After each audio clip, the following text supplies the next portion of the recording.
Okay, everyone. So I think we'll be starting shortly. Um, I think we have a lot going on today. Lots of relatively large news. In particular, we have Shipyard announced, which, as I just explained, but we'll go into details, is essentially a grant program to get more gateways running. So the way you want to think about Nym is that Nym has three main components. There's the component that provides the privacy, that's mixed nodes. So we're going to meet one of our wonderful mixed nodes shortly. But there's also the mixed nodes themselves, they just mix traffic. And because they mix traffic, they aren't exposed directly to either the apps or the users. So the apps themselves have to run something called a network requester, and users access them in mixnet through a gateway. And so these are the two other components that we've started doing grants for, and we'll probably eventually build a sort of incentivized, not test net, but a sort of incentivized mainnet around. And so that is super exciting. So for everyone that kind of missed out on the Nym testnet, with the mixed nodes, you haven't missed everything. There'll be a lot more going on, and we're kind of gauging interest currently by basically offering some financial support for early adopters.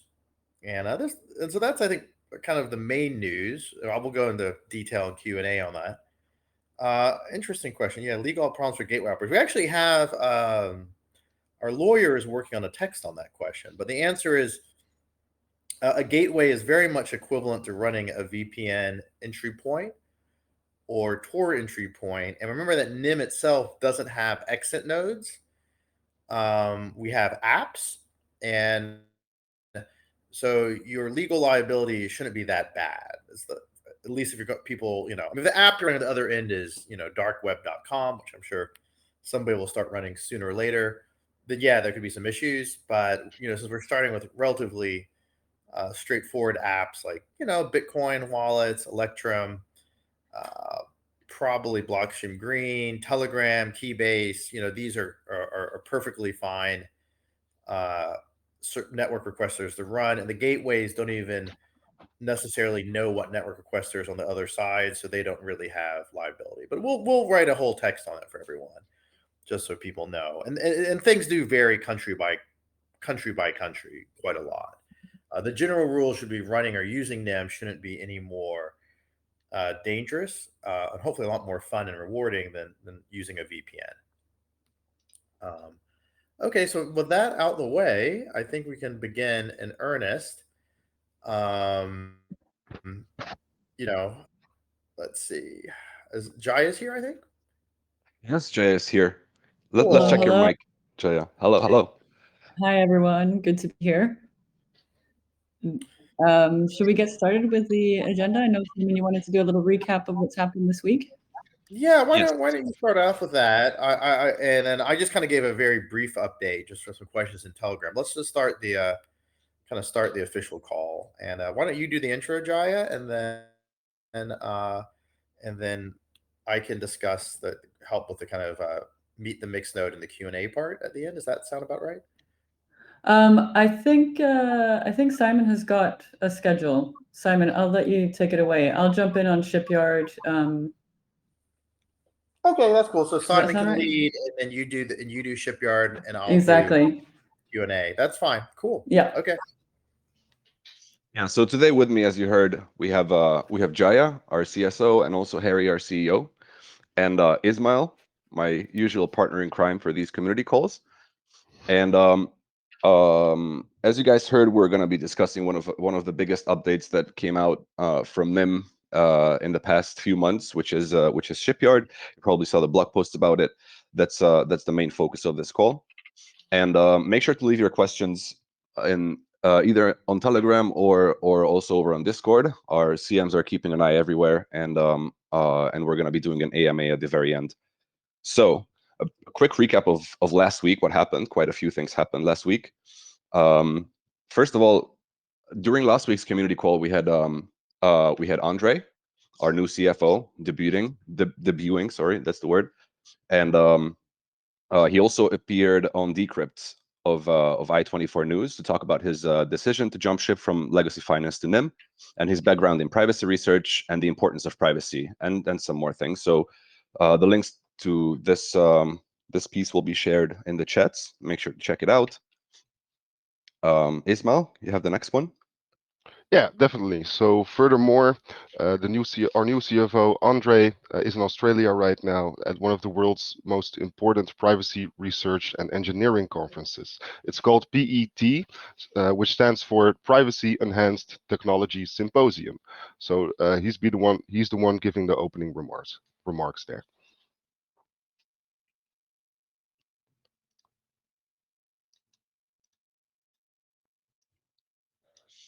And the next news item is that our chief scientist, Claudia Diaz, has 2 papers being presented.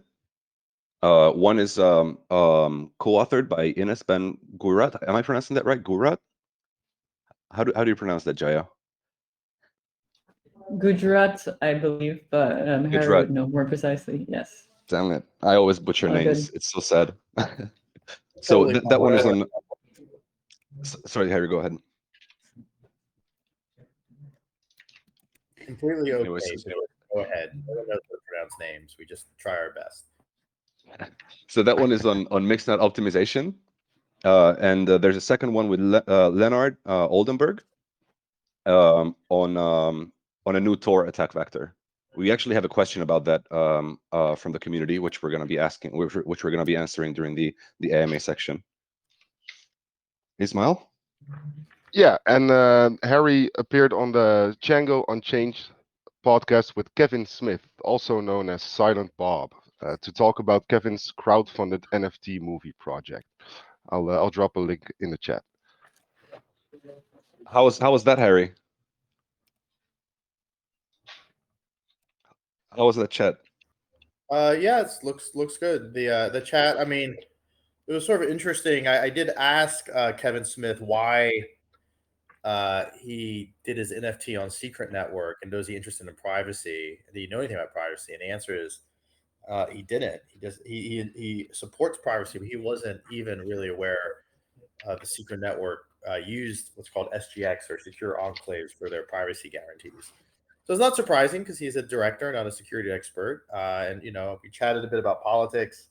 Seems to be a cool guy, but it's not like his NFT collection has some like special, cool like privacy features. It's just kind of normal NFTs.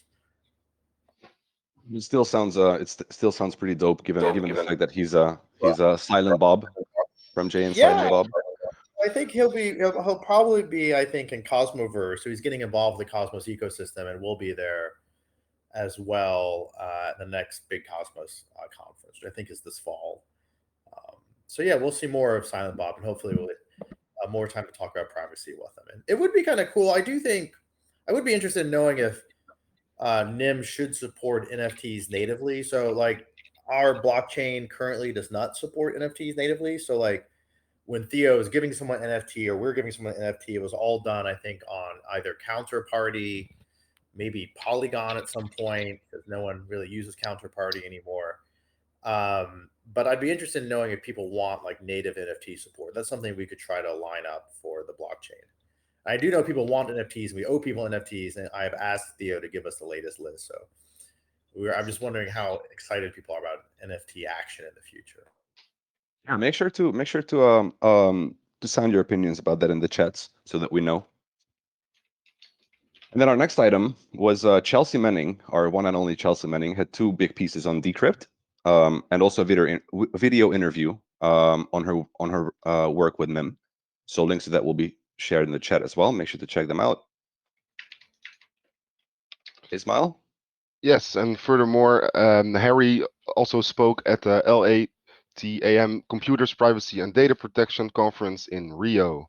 This was remote, and it was on a Nym panel, a discussion about tackling surveillance and its business model. This included Nym advisor Andre Araz, I hope I pronounced it correctly, the 2021 Ecuadorian presidential candidate. it was live streamed, but we're still digging out the recording, and as soon as we have it, we'll definitely share it with you. So the opening plenary of the whole conference also had advisors Andre Araz and Renata Avila, which is the CEO of the Open Knowledge Foundation. I'll share a link in the chat.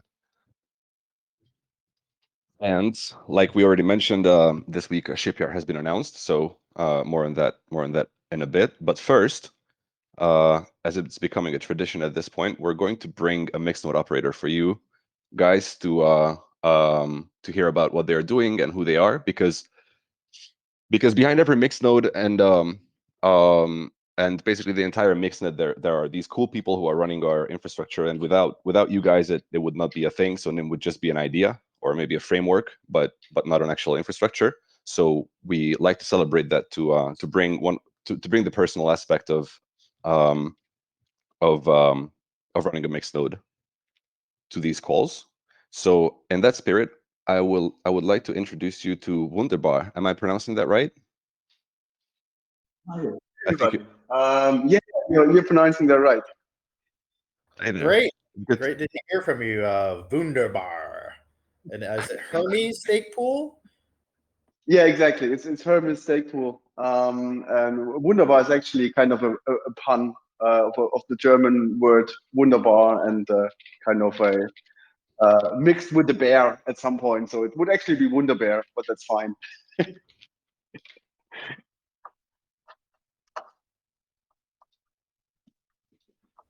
How did you find Nym? What's your background?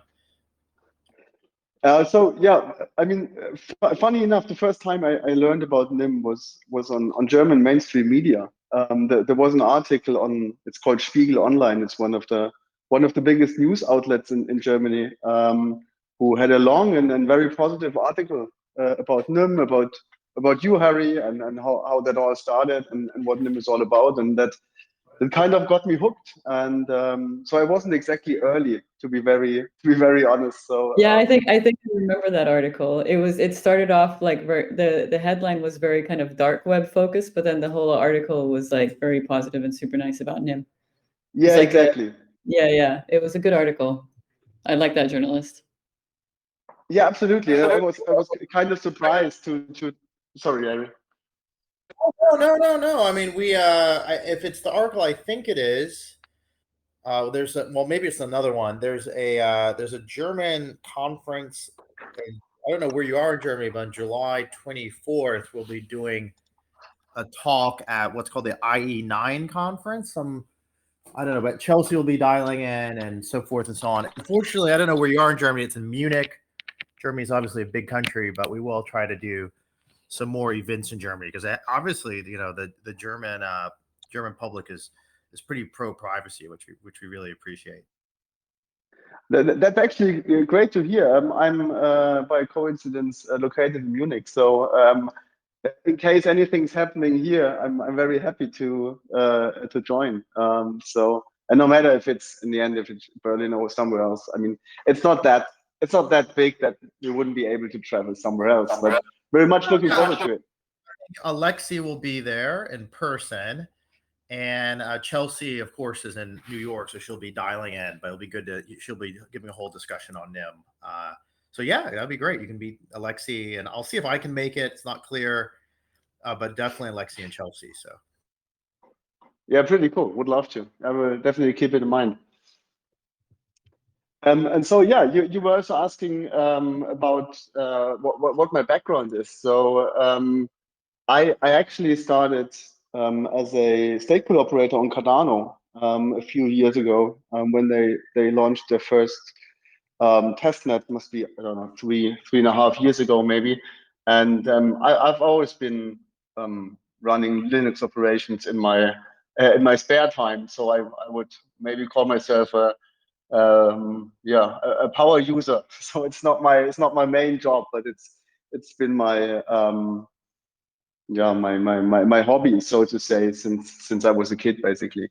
So whenever new interesting projects come up that allow you to participate, to run a node, to run infrastructure, help supporting the project, I'm always eager to jump in when I learned about Nym, I was running Tor nodes in the past, normal nodes, but also exit nodes, and you were talking about the legal implications that come with it, and I know about that stuff, so it's still okay to run those, but I'm happy to hear that might be less of an issue than it was with Tor, actually.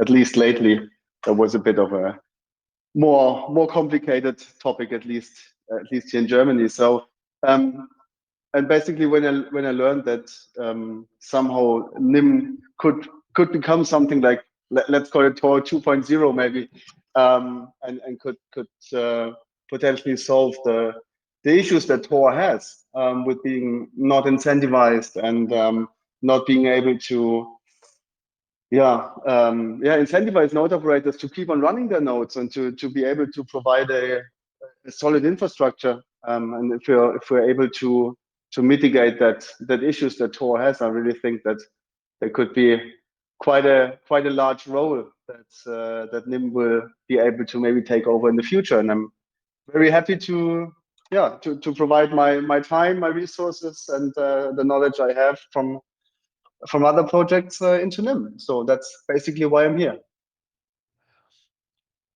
And is Hermes staking, by the way, or Hermes pool? Sorry, is it a one man gig? Are you doing it alone, or do you have some partners in crime? No, I actually do have partners who support me on various topics, but mainly on the Cardano side for now.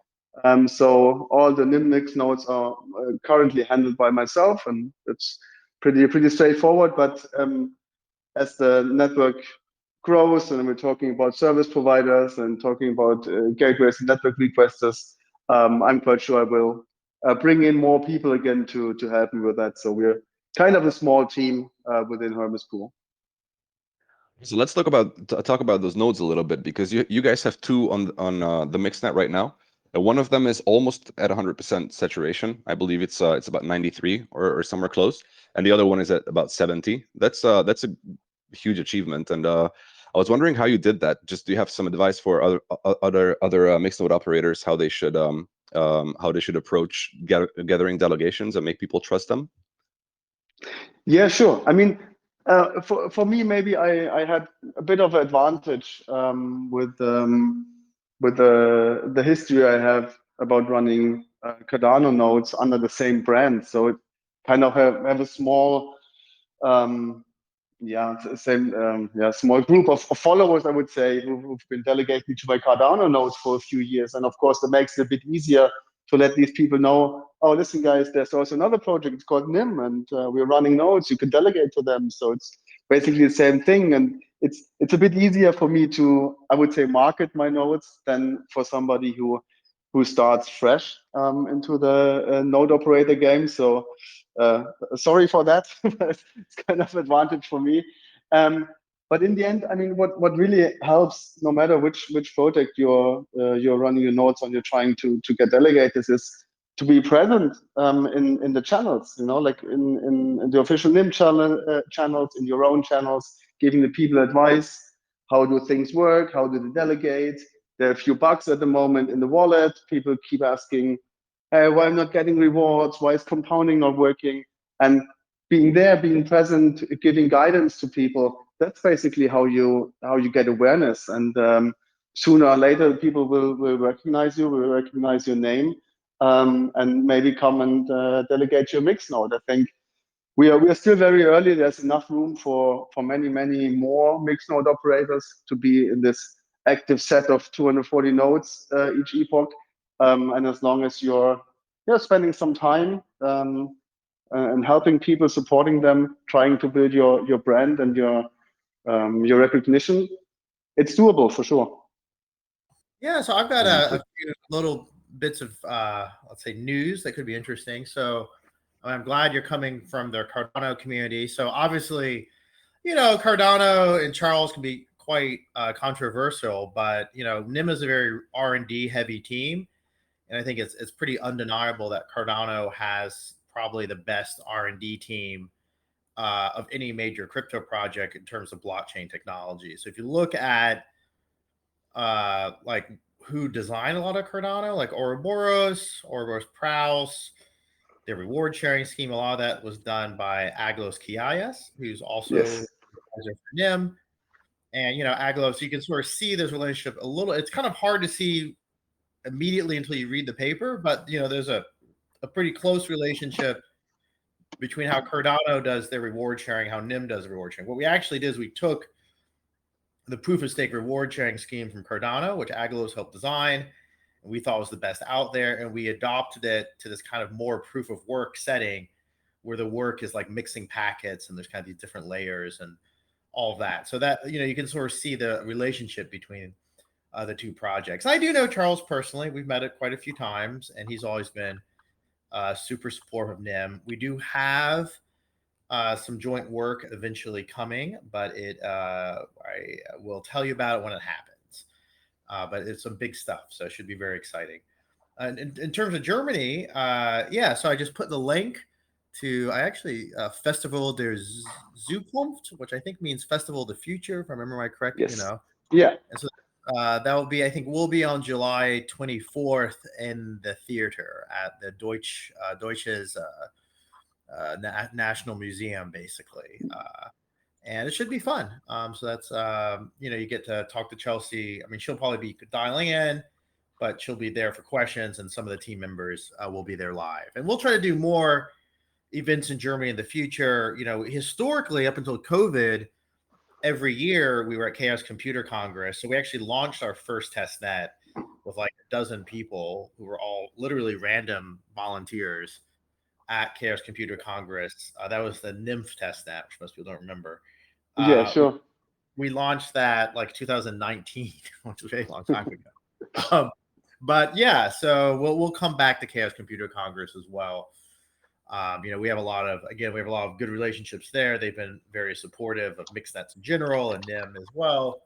And our COO, Alexei, he always works with the kind of more Monero-based group called the Decentralization Cluster. And we typically kind of run like a kind of side event during Chaos Computer Congress talking about crypto. I don't know if we're going to do it this year. I'm not sure. I'll have to ask Alexei. He's on vacation right now.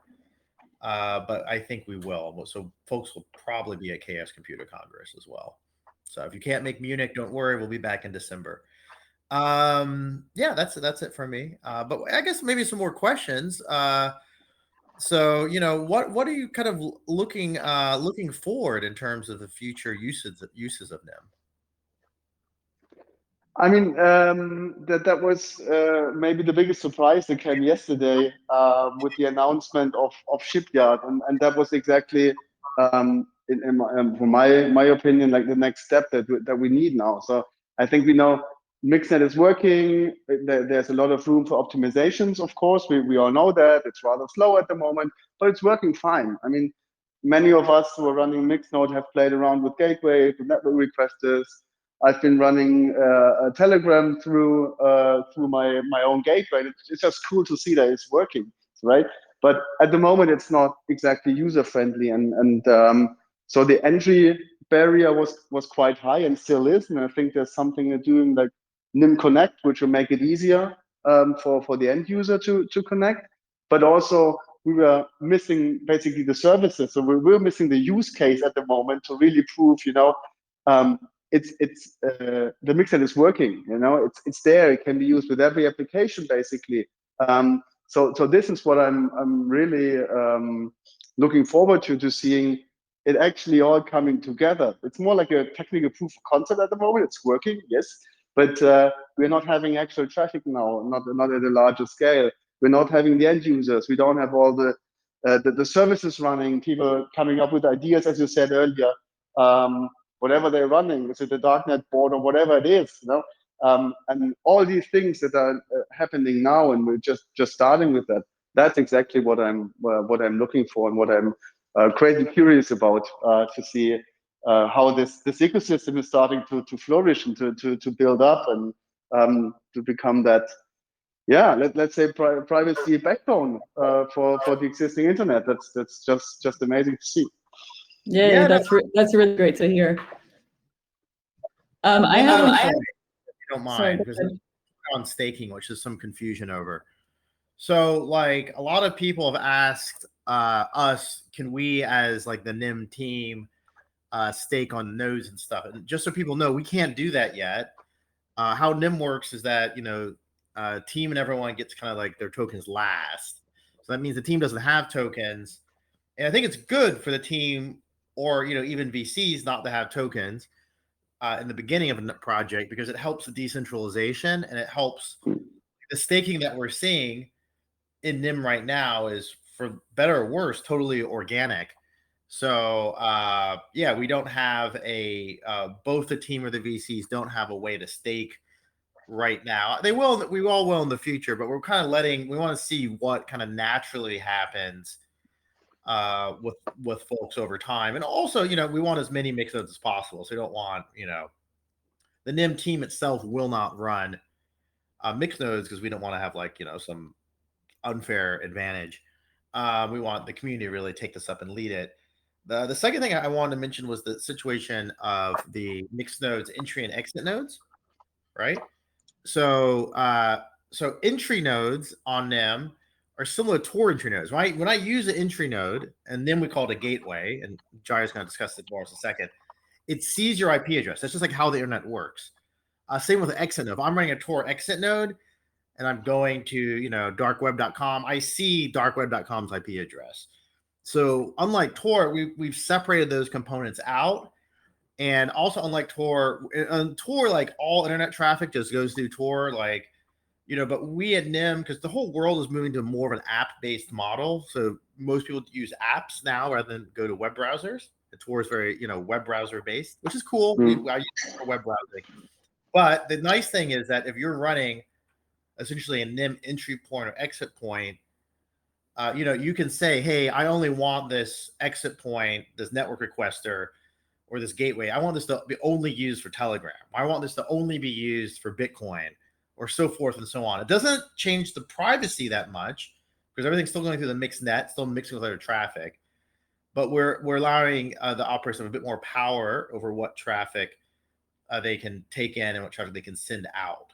And we think that's overall a good thing because it prevents unwanted pressure from being put on, or legal issues from being put on either entry or exit nodes. So anyways, just want to make that clear with people. Go for it. So Jaya, I think you had a bunch of stuff. Well, I was actually just curious a little bit more about Wunderbaer's experiences of running a mixed node. I know we've got like actually quite a few mixed nodes that are running out of Germany. Is there a kind of, are you in touch with other mixed node operators? Is there a bit of a kind of German community, or what are things looking like? I think there's kind of a nice mixed node community already going on in the technical mixed node channels, but that's not limited to Germany. I know there's one of my HRMS Stakepool colleagues. I've seen them in this chat as well. So he's also running a mixed node. I just realized that's Apex George. Hi. But then there are people from Switzerland that we've talked to. Then Evgeny is always there to help and support. So it's more like the international community of mixed node operators, and that's beautiful to see. I think the main reason why there are so many German nodes is because there's quite cheap server hosting in Germany actually, and there's a lot of Contaro and Hetzner nodes. So I don't really necessarily think it's a lot of German operators, but at least a lot of you guys are using German hosting providers. Yeah, no, that's a fair point. I was just curious about the kind of correlation between, because we seem to be getting quite a lot of good coverage and interest from Germany. So I was wondering if there was like a whole bunch of people on the ground talking about Nym that we're not aware of. But yeah, it's good to see an international community. Absolutely. Yeah, I think that there's quite a large interest for Nym and also for Tor. Funny enough, there are a lot of legal issues around exit nodes. We talked about that already. Also, Harry, thanks very much for explaining how it's solved differently on Nym, which is very important, I think. But also for Tor, there's quite a huge number of German Tor node operators. Is it the CCC or others? So there's kind of a privacy movement kind of thing going on in Germany. I don't know exactly for what reason, but it seems like there's there's the need for providing privacy infrastructure out of Germany at least. So that's a good thing to see. Yeah, for sure. Should we dive right into Shipyard then? Yes, Wunderbaer. With that, we will let you go for today, and it was really, really great to hear from you finally in person and not only in chats. And please keep up the good work, especially in our chats where you're really, really helpful. So thanks again for that, and see you around. Yeah, thank you very much for. Sorry. No, I was just gonna say, feel free to contribute to the Shipyard discussion as well. Sorry, I'm getting a lot of echo. Yeah, I will do. Thank you very much for inviting me, for having me on the chat with all you guys. I'm very, very happy I could be here, and yeah, I will definitely stick around and join the next calls as well. And very happy to hear what you have to say about Shipyard. So moving on to Shipyard, which I think we've thoroughly foreshadowed by this point. This is our big push towards building an infrastructure, towards incubating an ecosystem on our infrastructure. So with that, I will give Jaya the stage to talk about it. Thank you. So yes, first off, thanks very much to Wunderbaer for the comments earlier on. You're very much on point. Everything you're looking forward to is exactly the things that we're looking forward to as well, which is to finally get a whole bunch of users actually up and using the network. So the ambition with Shipyard, let's say, is twofold. First of all, we want to support and grow an ecosystem, and that's going to happen through our grants program. But we also want it to be a space where early adopters and people who are willing to try out experimental software and software at beta stages to be able to come and play around with things that maybe not be entirely fully functional yet, that still have some kinks that need to be ironed out, and so on and so forth. So it's kind of it's a shipyard. It's where we build things. It's where we support each other in building things, and it's where we try things out for each other in the Nym ecosystem before we can all sail out to sea. So we were very happy to launch this week, and we're kind of launching in stages. So the first stage of the launch is through what we call service grants. And Harry touched a little bit on what the aim of those service grants are, which is to get people up and running with gateways and network requesters. And we're asking people to run a paired set of gateways and network requesters. And this is for a very specific reason, because as Wunderbaer was also saying, we're in a kind of optimization stage of the network. And that means that we need to start actually getting some idea of the behaviors of different components of the infrastructure under different types of pressure, right? So how much traffic can a gateway handle, for example, this kind of thing. So in order to do that, we need to get an idea of usage numbers going through gateways to use specific applications. So, you know, I'm aware that that sounds a little bit strange for a privacy project, but this is in fact like one of the absolute very, pretty much the only types of stats that we're able to gather at all with the infrastructure, because this is a privacy infrastructure. And it is literally just that, it's just usage numbers. There's no other information that's gathered. So we're asking people to set up this kind of pair of gateways and network requesters for us to be able to start stress testing these components, and importantly, for people to start being able to use existing applications that they're already using. So exactly Telegram, as Wunderbaer said earlier, but also the Electrum wallet and Keybase. And pretty much, you know, there's a wide variety of applications that you could potentially already start using with Nym, and to use those applications in a privacy enhanced manner. So we have a little word for that. We call them PEEPs. So that's privacy enhanced applications. And the way that they're privacy enhanced is exactly as Harry touched upon earlier, that we've got that kind of split between the gateway and the network requester, right? So what the network requester does is it sits at the kind of exit, on the exit side, and when it kind of pings an application, the application sees the IP of the network requester rather than the person that's sending traffic through the mixnet. So, you know, there is that kind of, you know, interesting extra layer of privacy that can then be kind of immediately provided to users on a very kind of quick basis. So this is, let's say, the very first low-hanging fruit. This is like the first step of like, how can we get the maximum amount of people actually benefiting from the initial privacy protections that we can offer at this stage of the infrastructure. And so that's what we're starting off with Shipyard. It's this, this very easy, low-hanging fruit. The binaries are already there. It's very easy for people to run these things. And we have these service grants to support people and incentivize people for setting those up.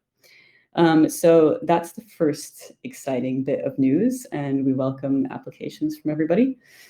And then we are going to be launching Nym Connect, also by a Shipyard. As I said, the kind of other primary function of Shipyard is to launch applications that are at experimental stage within a kind of protected environment where people understand that this is experimental software. We don't want people that are literally risking their lives to be dependent on this software quite yet. Where this is where we're testing things out. We're stress testing the infrastructure. We're stress testing the specific applications. And what Nym Connect will allow people to do is it will allow ordinary people to easily connect via SOCKS 5 proxy to the mixnet. And so that's where we kind of like connect things up between the service grants, so getting people up and running with gateways and network requesters to facilitate broad adoption of Nym Connect as the initial, very easy way for ordinary people to start using the mixnet and for mixed nodes to start mixing a lot of traffic. So I think over the next few weeks, this is going to be very, very exciting to see how the different components behave under that kind of pressure.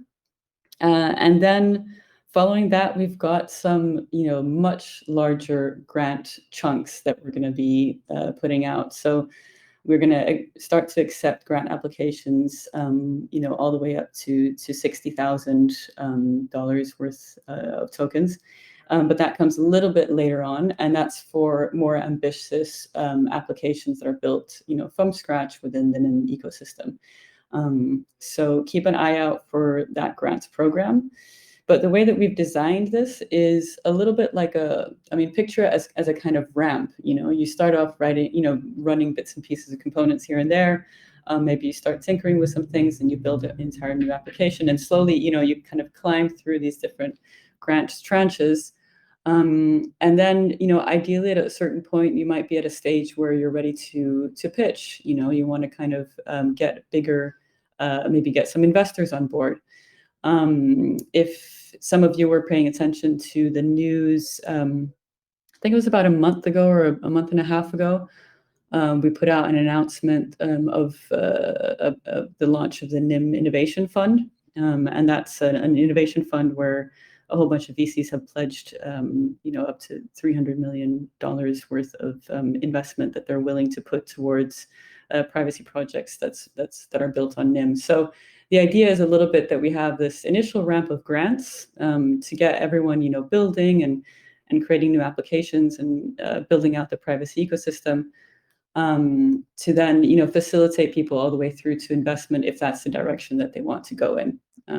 So this is the scaffolding that we're setting up right now to support the ecosystem and for Nym to become broadly usable.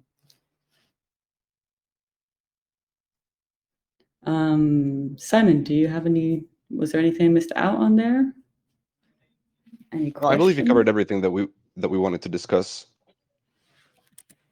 Cool. Do you guys hear me? Yep. Let's move on to the AMA then. We have quite a few good questions from the community. Yeah, so I'm kind of gonna go through them, at least the ones that I see. I did mention. I'll just kind of go over them verbally. I see some of them mentioned in chat. I see this question of what is Shipyard used for? And again, I think Jaya just explained. It's really, we're gonna try to get apps and real users, as Wunderbaer said. Like we need. As we got, the way to think about Nym is that it's evolving step by step. The first step is the mixed node reward sharing schemes. How you can make Nym by running a mixed node. But there's these other components, gateways focusing on censorship resistant, network requesters, which are needed by apps, and we just need to test to see if they work. And this sort of, we are more happy to incentivize people to help to start doing that. I think that's going to be super exciting. So again, a lot of people, if you FOMO'd a bit because you missed one of the test nets, don't worry. There's going to be all these new opportunities coming up in the future. In terms of legal problems, I discussed that. a little bit, but I'll just go in a little bit more detail. I mean, because unlike Tor, we let the kind of entry nodes and exit nodes essentially both whitelist or blacklist whatever users. Like it's essentially a market for entry and exit nodes. So if I'm Signal, let's say, and I want to use the Nym mixnet, I'd probably, if I'm a big app, I might not trust people coming in from different gateways. I know they're using Signal. They know they're using Signal. I just don't want anyone watching the Signal server to know that they're using Signal. So in this case, if I were a Signal, and I'm good friends with Moxie, we've discussed this, Signal would run the first hop and they run the last hop, but because they want all the traffic mixed up in the mixed nodes, so they could claim plausible deniability for anything that happens on their server. And that any third-party adversaries that are kind of watching the Amazon cloud that Signal's on couldn't basically de-anonymize Signal. So it's it's a different model than Tor, where Tor just kind of is focused really on web browsing. And when you're focused on web browsing, you kind of have to let people just go anywhere from your exit nodes. And our network requesters are kind of customized per app. So we're kind of focused more on this app model. And we do think that's, legally pretty safe. I mean, if you want to make a network requester for darkweb.com, we can't stop you. But also, if you want to make a network requester, you only want to work on Telegram or Signal or, I don't know, Bitcoin, you don't want, let's say you're a Bitcoin maximalist, you don't want to see any of those Cardano coming over your node, your exit node that goes to a Cardano wallet. And that's fine. You don't have to. And if you're a user and you just, you'll go to the network requesters and the gateways that support the kind of apps that you want to use, obviously. So we'll just see how the market sorts all this out, and we'll be monitoring Shipyard and related efforts very closely. It would be another. There's one really nice question. If we're planning to add a kill switch button to disconnect computers, if and when the privacy goes out, if you get disconnected from a gateway, you get disconnected from the internet. Oh, that's an interesting idea. You mean, I think we don't want a kill switch for the whole network. No, but for a user, Yeah, for a user, I mean, if a user, let's say that the privacy goes down. I think this was the other question I was about to answer about privacy indicators. I think this was asked by Savin, and he's like, well, is there a good privacy indicator? So unlike Tor, we can more or less measure the privacy of traffic, and we use this using a method called entropy. Entropy is how many packets, anonymity, and the way to think about it is an anonymity set is how many packets could you possibly be confused by. So, am I anonymous in a crowd of 5 people, 10 people, 100 people, 1,000 people? But this concept of having an anonymity set is very coarse, because what that doesn't take into account is how adversaries actually work in the real world. So how adversaries work in the real world is they monitor traffic and they try to detect patterns in traffic over time. So maybe you have an anonymity set of 1,000 people, but I'm watching your traffic. I'm watching each packet. Every time I watch a packet, I learn something. I may not know exactly where it's going, but I can say, well, it's probably going to go between these 6 people because maybe someone dropped offline and they came back on. So it's not them for that packet. It's not them. They're not the one that sent it if they're temporarily offline when the packet was sent, for example. And then I can kind of watch where the packet's going, what mixed node it's going through, and then where it ends up. And this is better measured in terms of entropy, because entropy, each time I make an observation, it's like science. I learn something and I decrease the entropy. And our job at Nym is we want to maximize entropy. We want to maximize, entropy can be thought of as chaos or confusion. We want to maximize the number of other users or other packets your packets are could be confused with. And so with Nym, we will be able to kind of measure a privacy indicator in terms of entropy. And while we wouldn't want like a centralized kill switch, let's say I'm a user and I want to be confused among at least, let's say, a minimum 100 people, and we could measure the entropy and we could determine when you're likely to go beneath that. And then the user could have some automated setup to turn off when, let's say, their anonymity is less strong than they wanted. That would require the user kind of guessing how many people they want to be anonymous between, but that's fine. I think most people can sort of guess. And yeah, we could do that. We could add an indicator and a kill switch. That's a really good concept. That's a great concept. I haven't thought of that before, but it does make a lot of sense. So we can add that kind of privacy robustness. What's some other questions? Some VPNs have this feature. I think that's where the question is coming from. The next question for you, Harry, I think it's a funny one. It's from Paparazzi. How do you maintain a high level of productivity over a long run? Do you have a special approach to nutrition? Not really. No. I mean, maybe certain team members do. But in terms of Nym, we're just really passionate about privacy. That's why we're all working here. So we do work weird hours and maybe more than we should, just because we really want to see this happen. I mean, it's important to remember that a lot of the team members, Claudia, George, even the new CFO Andre, people have been working on mixnets for like 20 years. So people are really into seeing them work.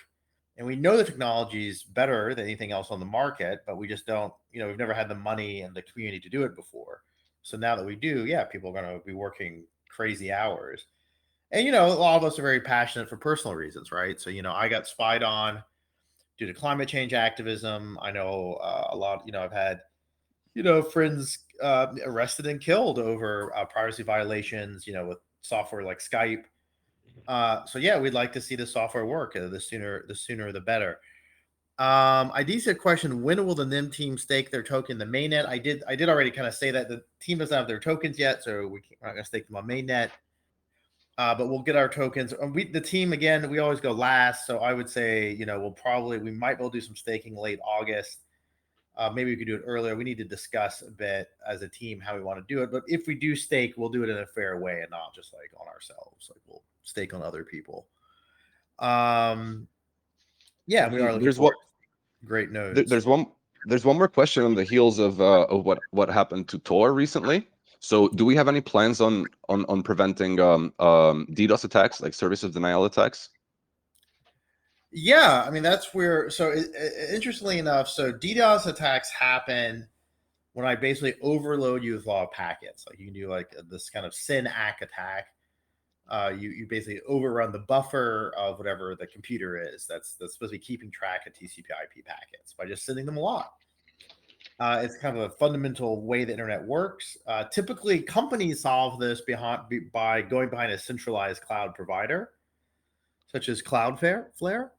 We probably aren't going to do that, but we're going to is trying to keep our solution technical. So if you think about it with a mixed node, do mixed nodes need to accept packets from absolutely everywhere? Typically not. No, mixed nodes only need and only should accept packets from the mixed node layer in front of them and maybe send packets to the mixed node layer behind them. And that mixed node layer then has to basically get packets only from the mixed node level layer in front of them and send them only to the next to the service providers, network requesters behind them that they want to do that with. So in this level, it's going to be a little bit harder to DDoS mixed nodes per se.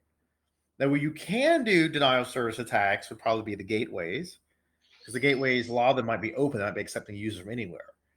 But then on some level, a DDoS attack wouldn't be the end of the world unless it broke the gateways, because if you're sending fake traffic to the network, you're just basically providing free cover traffic for everyone else, which is great.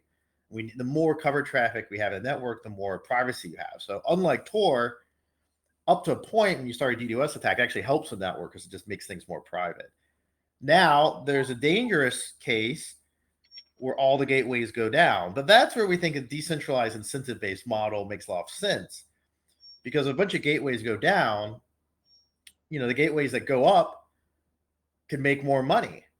So on some level, we're kind of using a market approach to fight DDoS attacks on the gateways. So, let's say I'm a gateway, I get DDoS, or I'm, let's say in China, I get censored. Who knows what happens? But it's a bit like whack-a-mole, because as soon as your gateway goes down, you'll be making more, there's going to be money. And unlike Tor, there's money on the line. So there's a good financial incentive for someone else to set up a new gateway to bring that traffic in. And we're going to see how that works out. We're going to do lots of testing on it, but it's pretty cool. And we're doing some kind of minor modifications to the Sphinx packet format that aren't public yet to basically make sure that the traffic is randomized properly. And that should also help prevent DDoS attacks, because the users have to prove that the paths are randomly chosen and those paths are verifiably random. Otherwise, the packet gets dropped. And so that prevents, we're doing that to prevent like targeted DDoS attacks and some other kind of target attacks on mixed nodes, which you could read about in the literature, like N-1 attacks. Okay, cool. What's the next question? Thanks, Harry. Thanks, Harry. So the next one is from CGI Bin, a long-term community member. His question is, would it be possible to imagine an indicator for privacy robustness of the mixed net? Yeah, that's what I just said. It's we'll probably use entropy for that. So right now, we don't display the entropy, but I think in the future we'll be displaying the entropy right in the user's wallet. And maybe the apps, if the apps support entropy integration. So we'll have an indicator that's called entropy. You can read about it. Claudia, our chief scientist, invented it. Let me just send you the link. But there's a paper called Measuring Anonymity, and we think that's the best metric. Now, not everyone agrees. For example, Tor disagrees. Let me see if I can. Here's, I think, a nice open link. Let me just throw that in Telegram. So if you're interested in what's a good privacy indicator, we think this is a good privacy indicator.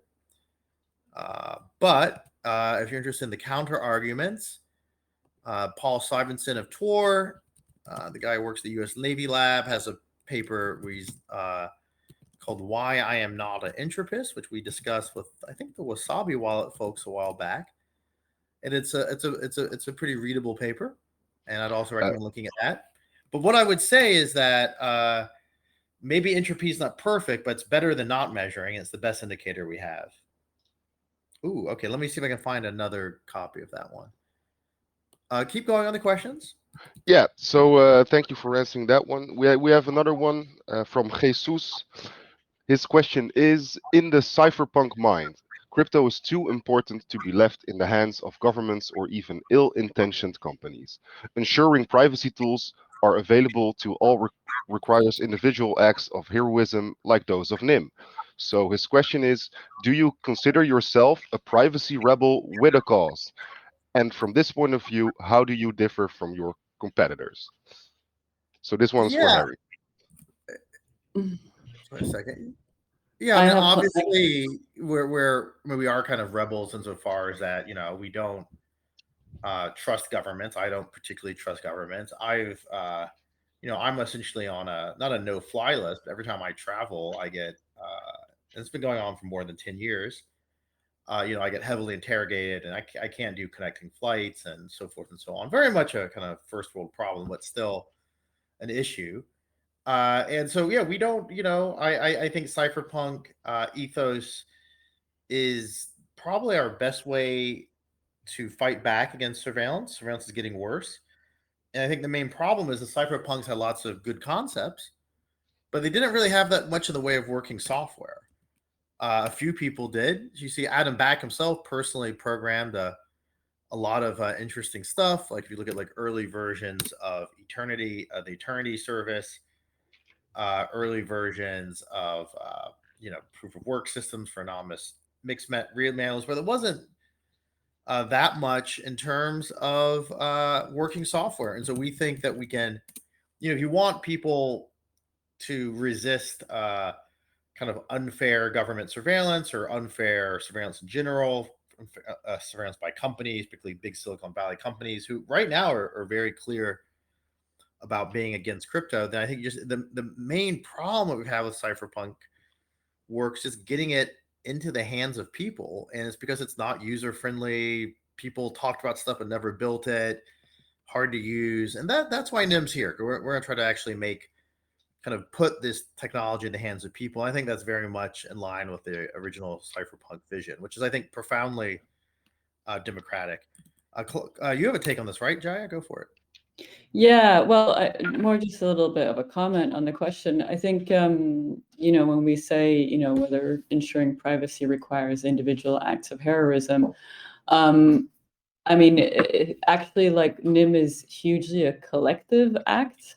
And I would say the privacy ecosystem more broadly is a hugely collective act, and it kind of has to be because we're fighting against, some pretty big push in the other direction, let's say. So like, really the battle for privacy does need to be collective. We need to have a lot of companies, projects, people involved in running the infrastructure and making these things work. I mean, Nym is a collective project, right? We're a decentralized network. And then when it comes to being a privacy rebel with a cause, yes, absolutely, we're privacy rebels with a cause. But ideally, we also want to get to a point where we're no longer rebels, but we're winning, right? We want to kind of move beyond the kind of perspective of resistance to actually become the default, to become the norm. Privacy really like that. I think we have to kind of up our ambitions a little bit at this point. So, the cypherpunks, okay, they've been around since the 90s, and, Nym has deep roots in that kind of culture. And there's huge wins that were won by the cypherpunks, and just putting the kind of question of cryptography on the table is something that is hugely important for ordinary people. I mean, that was it was a big win.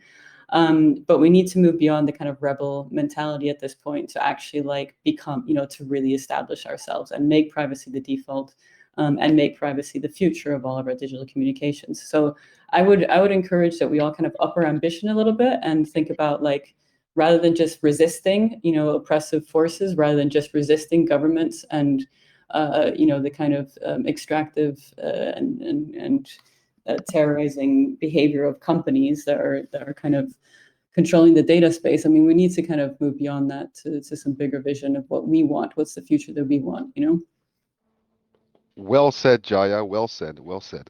I think everyone liked it. So it was an excellent question. Thank you for answering it. Let's move forward with the next one from Piyush. It's a known person. I think we've all heard of Piyush before, at least in the team.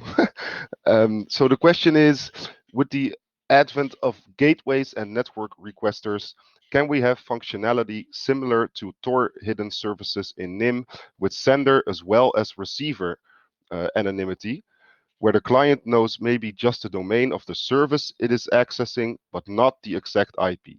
Would be interesting to know the thoughts about it, if and how such an ecosystem can sustain over Nym with all the complexity of managing the DNS and all.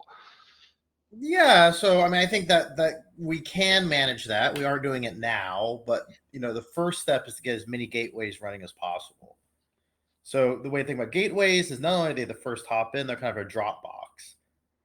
And you can imagine how gateways can be used as an anonymous Dropbox. And an anonymous Dropbox for message-based apps is what you would need for example, if I want to send you an email, I don't want to give you my name, I don't want to give you my IP address.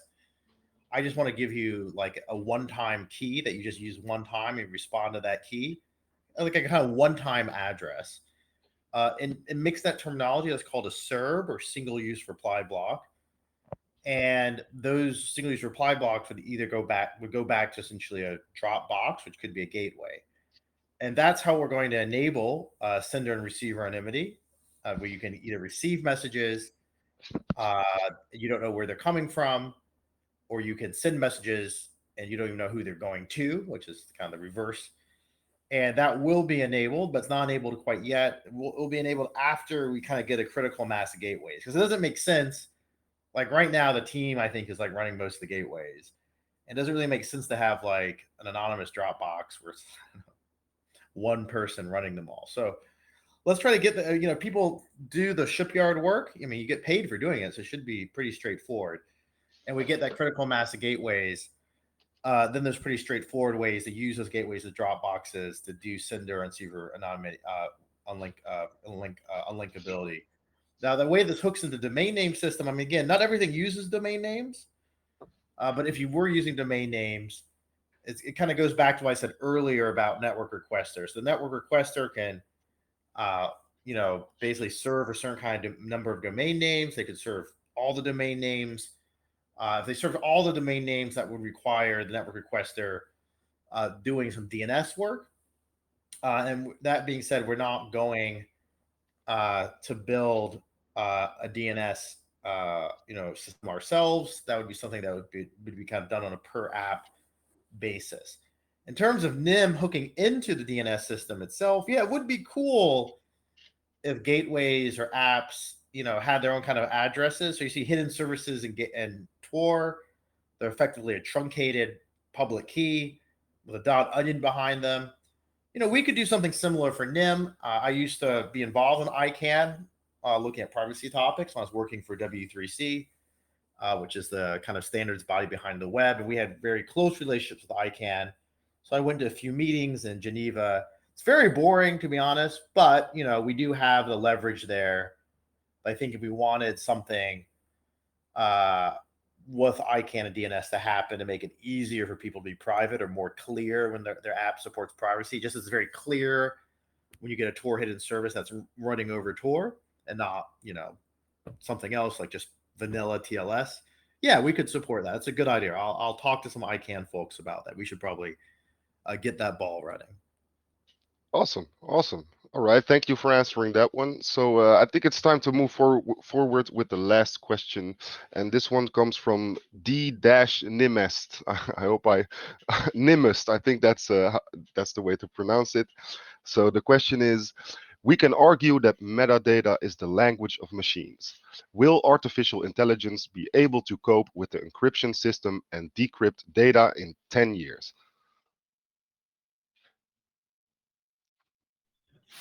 I mean, it's a little bit. Sorry. Okay, I want to answer one question that we skipped. It's silly, but everyone is asking. I just want people to know the current situation, which is when Binance.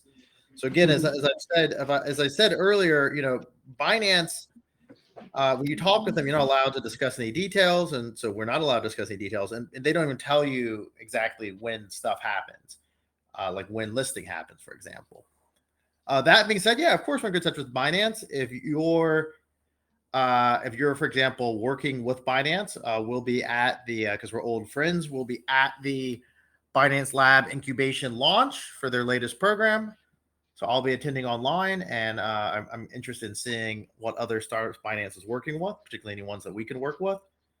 And we do regularly introduce startups to Binance. I forget or not if Binance is part of the Innovation Fund, but that being said, yeah, the next Binance Labs incubation is starting in Paris at Station F. We were part of the Station F incubation program as well.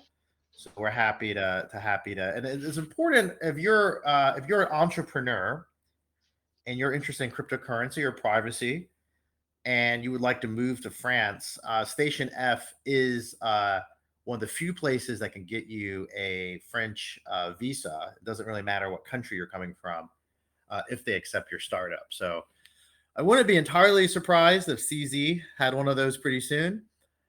And we'll see more and more people take advantage of that offer. So I'll put that offer in Telegram afterwards. But I do think people should support and apply for the next Binance incubation round. I forget how much money they're giving out, but it's just worth doing it. We learned a lot, and other people will as well. Okay, back to D-Nimmis's question. So artificial intelligence. So I actually don't have a PhD in privacy. I have a PhD in artificial intelligence. And artificial intelligence, broadly construed, is just how can machines become more intelligent? And it is kind of a language of machines, because what artificial intelligence discovered, artificial intelligence was originally about trying to make machines think like humans, but ends up machines can think better than humans, and more kind of on not every subject. You don't want to ask machines anything like, is the sky blue? They can never answer. They don't have what you call human experience, but they're very good at large number processing. So if I say, watch all the packets in network, please identify who's talking to who. That's really an artificial intelligence question. That's where you take an algorithm, and there's many, there's very simple ones like naive Bayes. I tend to use particular algorithms like what's called random forest algorithms. There's, of course, all the deep learning stuff, very becoming popularized through DALL-E and whatnot. BERT, I think, is the language model that I think Google uses a variant of. And these are all very powerful tools and techniques. Now, what Nym does is a kind of anti-machine learning. So on a very abstract level, to return to entropy, entropy is just a measurement of how likely or unlikely something is. So if everything is equally likely, everything has the same entropy. But if there's a pattern, that means that something's more likely to repeat over time. So that has a lower entropy. So what machine learning does, or artificial intelligence does, is it just looks at large amounts of data, and it kind of looks for patterns in that data. And it looks for, and it basically can identify these patterns, and these patterns can be quantified using entropy. So you can actually think of all of machine learning in terms of entropy. It's maybe not the most popular way to think about it, but it works. And there's a very good open source textbook, which I will see if I can again find the link to, which helps you understand AI and machine learning through entropy. It's by a wonderful British machine learning scientist whose name I'm actually forgetting, but he also works on climate change, and his climate change books are also worth reading. Now, what Nym does is Nym kind of does anti-machine learning. So we add fake traffic, we mix traffic up, and that disrupts the patterns. And that makes those patterns hard, if not impossible, for machines to detect. So what's happening with Nym is that we are kind of building a machine. I think this may help answer D. Nimis's question. I might not. That basically makes it impossible for machine learning, or at least more difficult, we hope. Impossible is a strong word, but we can at least say more difficult to work. And we think that's super important. And that's kind of one way to think about Nym, is that Nym is a sort of anti artificial intelligence. And it's not artificial stupidity. It's trying to make it harder for machines to basically detect patterns that human users don't want them to detect. So that's kind of how you can think about Nym relating to artificial intelligence. Does that make sense? Or is I'm not sure if that was exactly the question you wanted answered. I think it makes sense. Yeah. Yeah, I mean, now there is the question of decryption, which is the second part of Nimis's question. So will artificial intelligence be able to cope with encryption systems and decrypt data in 10 years? So that's an interesting question, because there's this tech. So currently, how encryption works is that you basically have a hard problem in mathematics, and that you can only decrypt something if you know the secret, like the secret key, and that secret key helps you solve that hard problem. Otherwise, artificial intelligence would have to guess the solution. And these keys are chosen, they're very big numbers. They're chosen to be big enough such that it's very hard to guess. If I'm a machine learning algorithm, I'm an AI algorithm, I want to guess your key, I can predict that it will take me at least 1,000 years or 100 years to guess your key. And the hope is that you'll be dead by the time the machine guesses that. And it's going to be so expensive for the machine to guess the size of the key that the machine will never guess the key size, and that your communication will be safe. Now, the only problem with this is something called quantum computers. So how cryptography works today is these keys that you get when you run a mixed node or use Nym are built around computers that exist today. But what if there's a kind of new kind of computer in the future that could take advantage of, let's say, quantum physics to do new kinds of computing that would be maybe easier to break quantum compute and decrypt data than could be done today. And so there's a whole field called post-quantum cryptography that deals with how to change existing crypto systems, including Nym, to make them resistant against these kinds of, they don't exist now, but these kinds of attacks that could exist, let's say 5 to 10 years in the future. And while we have not studied that in detail, we're actually going to be, if anyone's in Switzerland, we're hiring master's and PhD students at places like University of Geneva and EPFL to work on this. And we also have Daniel Bernstein and Tanya Long on contract on this issue. And Daniel Bernstein and Tanya Long are, again, post-quantum experts. We discussed it intensely with them, and they have new algorithms. I mentioned this actually on Twitter, like Sphinx Plus. So Sphinx Plus was even approved by the US government, which was sort of interesting. to basically allow signatures and even kind of VPN or gateway connections to basically be resistant against quantum, let's say quantum AI attacks. So that's the link. And yeah, it's a little bit complicated. I don't think we'll get this stuff out till next year, to be honest. But by the time a lot of people are using Nym, we do want Nym to be post-quantum resistant. I think Dave Chom's XX may have some stuff working already. But again, they don't use Sphinx, and the issue is kind of making the initial Sphinx connection set up post-quantum. Okay. I think that answers the question. Anything else? No, that was perfect. Thank you, Nimust, for asking your question. Also, really big thanks to the rest of the community. We also had a question from Reddit today, Telegram, even Discord. So it was awesome to have Jaya and Harry with us today, but the community makes it even better. So is there anything you, Harry, or Jaya want to say? I mean, I would like to say that I really hope people start taking advantage of Shipyard. Like, if you're interested in running a gateway or network requester, you want a bit of money to start, you want to be paid over the next few months to help us test the network, please apply. We really need more gateways and more apps. And if you don't want to, if you're like, oh, I can't run a machine, but we're going to be releasing Nym Connect next week. Nym Connect will let you easily use Nym with Telegram and Keybase and Bitcoin wallets. And if you can, even if just help us test these apps, that will be a huge service. So yeah, just please apply for Shipyard and help us kind of build and mix that out. And there'll be a lot more exciting news next week because even more will be announced. But we just want people to be in the loop there. Yep, just want to echo Harry. We're all very excited about this specific stage of Nym. We've spent the last year or several years building out the core infrastructure, and now that that's up and running out in the real world, we're very keen to start seeing it being used. So do hop on board in whatever capacity to do that. I'm also going to drop a link in the chat for a specific email list that's set up for people that want to get more involved in Shipyard. And there are kind of three ways you can get involved in Shipyard, either to run, the network requester gateway pair that we've been talking about today, or if you want to, you have an idea for an entirely new application, or if you're, not a developer, but just very interested in the privacy space and you want to be an early adopter. There's space for everybody in Shipyard, so, do sign up and we'll give you, early notification on new releases. You've heard it, folks.